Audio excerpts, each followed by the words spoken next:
Welcome to the Observe Day podcast, the show where we celebrate the days that matter. From holidays to meaningful observances, we bring you inspiring conversations, stories, and ideas to make each day count. Whether it's raising awareness, learning something new, or simply sparking joy, this is your space to explore the calendar in a whole new way. I'm your host, Wisdom Okonkwo, and I'm excited to share today's observance with you.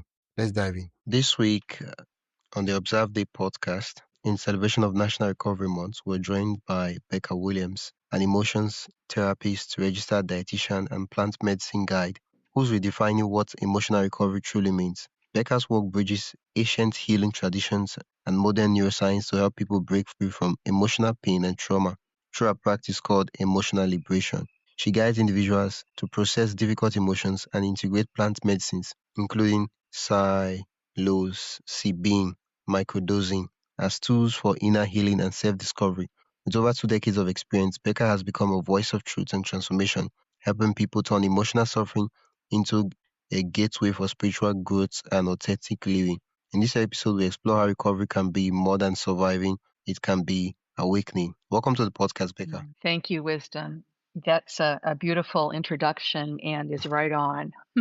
National Recovery Month celebrates healing in all its forms. How do you define recovery from an emotional and spiritual perspective? Yes, I come from a really different space, and I work with emotional and trauma release. As you say, I'm an emotions therapist.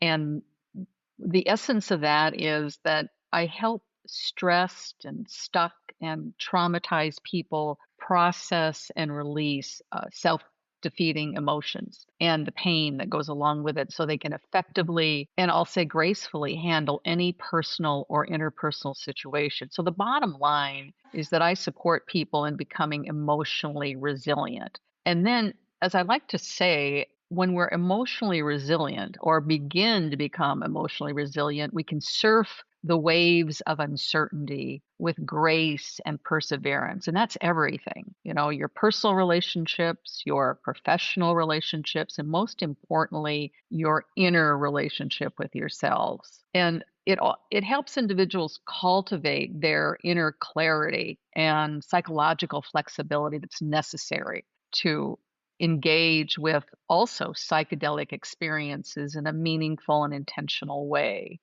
So, what I like to say is rather than chasing a spectacle or escape, right, my approach equips people to meet the unknown with openness and structure. So, their sessions, if they choose to go in to a psychedelic session, becomes not just profound, but transformative and sustainable. Yeah. You often say emotions are part of our sensory system, right? Not enemies to suppress. How does this shift the way we approach trauma recovery? So, what happens is that when we are carrying the burden of difficult emotions, and in my work, we have a palette wisdom of 7 difficult emotions that we work with, and they come in the form of fear and anxiety, depression, anger, sadness, and grief, neediness, and then there's self doubt or shame, as we say, and guilt. And what happens is that we have never learned about emotions. I mean, there's very few people out there who know what they're feeling and why they're feeling it. And this is what I teach. No, so many people as children were never allowed their feelings unless it was joyful and happy. But when they exhibited anxiety, get over it, or anger, well, you might be slapped down. And Yeah. so consequently, that push upon push showed us that it was dangerous to feel our feelings.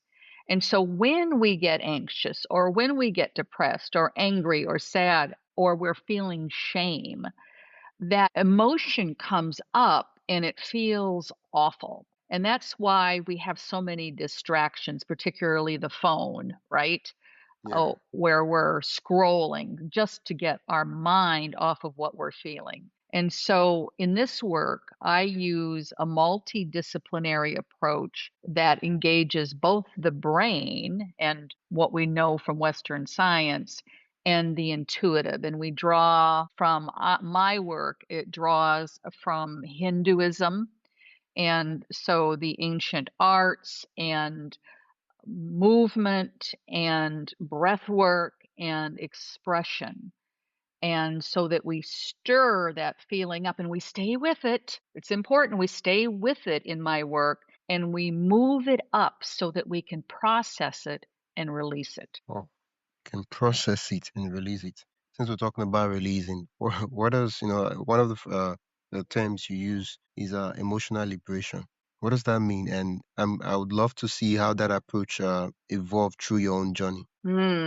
Yes, where do I start on that? So, emotional liberation is essentially what I just discussed, Yeah. and that is liberating yourself from your difficult emotions. And that's the process that I use. Now, I do come from a deeply troubled background where there was a lot of difficulty. It was very, what shall I say? Uh, uh, there was abuse in my background, and I had a lot of difficult emotions that I dealt with through a young adulthood into adulthood until about 12 years ago when I discovered this work from the developer and creator of emotional liberation. He's American, and his name is Mayor Kulsa.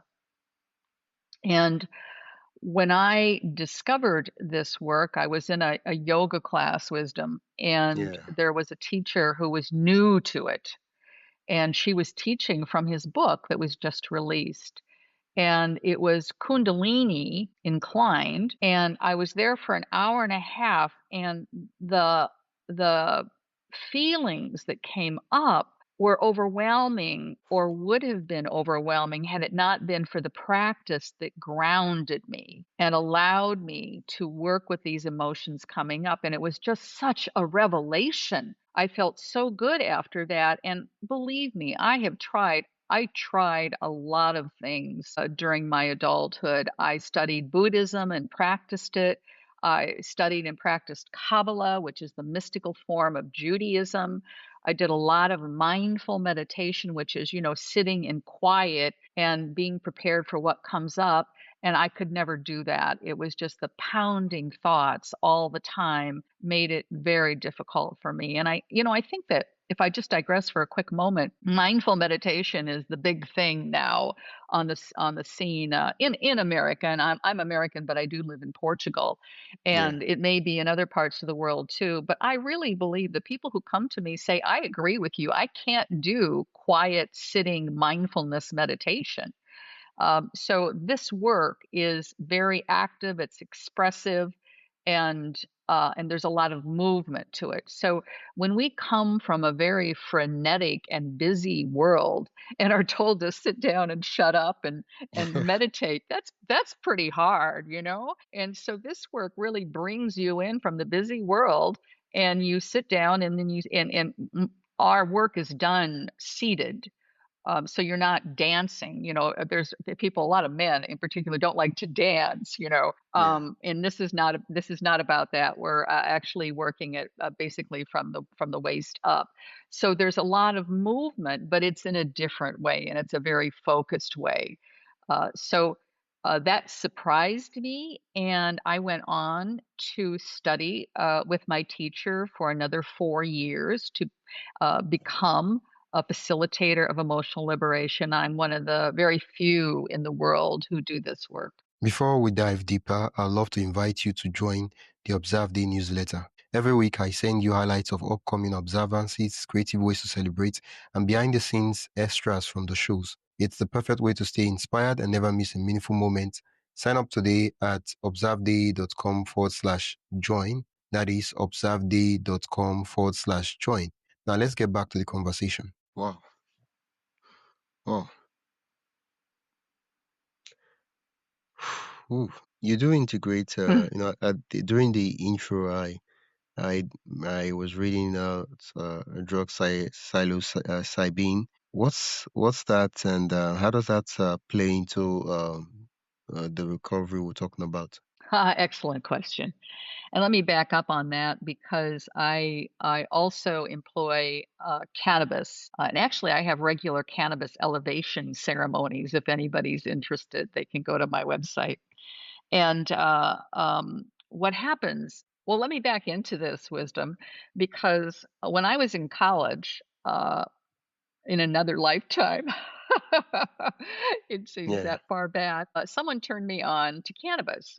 And I smoked it at that time. It was underground, and I smoked. It was in college, and what happened was I felt better. My anxiety was quieted and I was surprised. And it wasn't in social settings, it wasn't so, I didn't like social settings so much. But when I started smoking it as my medication, it just really calmed everything down. But the issue with that is that while you're under the influence of cannabis, you feel better. But once it you're no ways longer of, under the influence, yeah. all of that comes back. And anxiety was a big one for me. Anxiety and shame. And so when I was introduced to emotional liberation and I was working with this online in a group with about 12 people, I was one of the students with Mayor Kulsa, and I told Mayor Kulsa that I was doing a little cannabis along the side. He said, "Hey, Becca, it's okay. Yeah, I mean, he was just so wonderfully receptive. He said, "That's you and not me. I don't include that. You do whatever you need to do." And so what I found among the 12 of us who were there was that I noticed that my progress in this work was accelerating. And I really went in to study that. This is the spiritual use of cannabis. And so I started looking at that, and what I realized is that the cannabis amplifies the emotion that's coming up so I can better focus on it. And at the same time, I do a combination of THC and CBD. That's what I recommend. Or for people who don't want to do the THC, just CBD, because CBD in the research, it shows it relaxes the fight or flight response. So it settles you right down and allows you to go inward. So all the way through COVID, I taught courses with cannabis, and the just remarkable results I got from my students was really quite something. And then I realized for myself and my work is that let me just again back up and speaking spiritually, if you will. Trauma resides in the body. Again, research shows this, and in the nervous system and in the tissues of the body. And how to, and in a spiritual approach, in a kundalini approach, there is the invisible layers, the energy body and the emotional body. And I found that my trauma was so deeply embedded that I needed a little something more. So I started microdosing. Now, psilocybin is magic mushrooms. And so at a microdosing level, it's cumulative, first of all, and there's a protocol for it, but you don't get high. You don't get high with a very small amount. You're able to go about your life, but you live. You become lighter.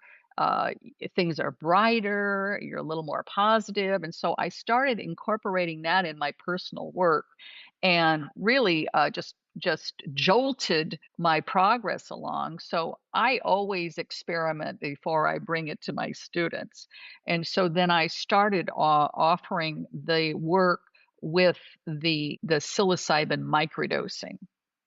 And Wow. again, people had remarkable progress. Some people don't want to go that direction, and they are okay with cannabis.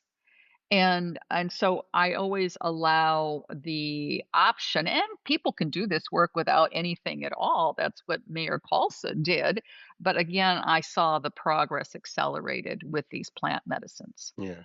For someone curious but cautious about plant medicine, What's the first step toward understanding it properly and responsibly? Yes, absolutely. The thoughtful use of these. I'm not sure I heard your question. Yeah, I said for someone curious but cautious about plant medicine, what's the first step toward understanding it responsibly? Yes, I think I answered your question, but I'm not sure. You wait. Should I, you didn't get the question, or should I rephrase the question? Which I one did. again? Yeah. I'm sorry. I didn't get the question. I Okay, okay, understood that if okay. somebody's curious and cautious, then you said something and I didn't understand that. Oh, yeah. Okay. The second part is what is the first step toward understanding it responsibly? Ah, what's the first step to understanding it responsibly?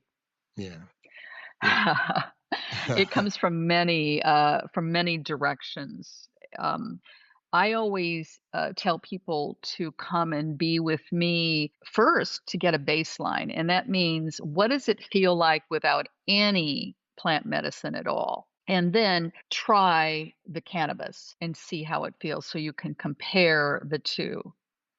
And most people are drawn to me because they are curious about the plant medicine. So they may be curious and cautious, but they trust me and they know that I'm going to take care of them regardless of whether it's in person or online. And so we proceed with care and caution. And I have a whole section dedicated, a whole first episode or module dedicated to the care and caution around this.